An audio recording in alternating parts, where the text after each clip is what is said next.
very well organized conference. Thanks to all organizers and special thanks to Dr. Bansi Sabu for inviting me as a faculty to speak on diet. See, diet management in diabetes and obesity, rather we call it a diabesity, is the key to success, key to get results from all sorts of treatment. Any treatment you plan for the patient, if you don't club it with dietary modulations, I don't think any treatment will be successful without a dietary modulation. So dietary modulation, dietary advice for individual patient is very essential and a successful tool to manage diabetes and obesity. See, there are various diets which is promoted. Ultimately, patient has to lose few kilos. Now there are evidences that in the early stages of diabetes, if you lose few kilos, about 10 kg of reduction in weight can reduce diabetes up to 64%. So in early stages, it is that. In later stages, if you can lose a few kilos, it will reduce your pharmacotherapy. Either it is oral anti-diabetics, either it is insulin doses, either it is any other associated or a combined treatment going on. A patient who is not adherent to diet always need multi-therapy. They are taking multiple OHAs along with very high doses of insulin. They are keep on putting on weight, and the results are very, very poor. They land into all sorts of complications. So dietary modulation is very important, and today what I have discussed is role of low carb versus low fat diet. Low carb diet is gaining importance in recent years, and a low fat diet is promoted in treatment of diabetes and obesity since last about 2 decades, 3 decades, or more.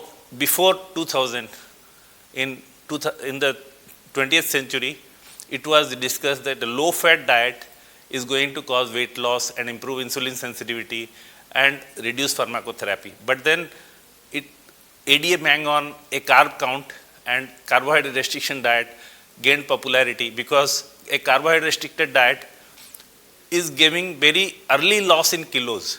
When a patient is put on a low carb diet, in initial 12 weeks, he loses a good amount of weight which cannot be achieved with any other dietary modalities.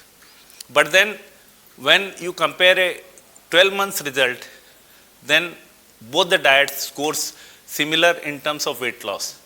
But as regards to metabolic improvement, when you discuss about metabolic improvement, that in terms of improving insulin sensitivity, reducing doses of pharmacotherapy, reducing HbA1c, a low carb diet scores over a low fat diet. So for any diabesity, a low carb diet is much better and scores over a low fat diet. But if you want to lose your body fat and reduce kilos as well, then a low fat diet scores over a low carb diet. So still it is a matter of research and debate, and still the major concern is on cutting down calorie and optimizing your diet with about 50% carb, about 24% fat, and about 20% protein. So this is what the recent recommendation goes about a healthy dietary plan with most of the whole grain consumption, a cut down on refined carbs and frank sugars, and a reduction in trans fat and saturated fat. These are the basic maneuvers one should follow to get improvement in the treatment of diabetes.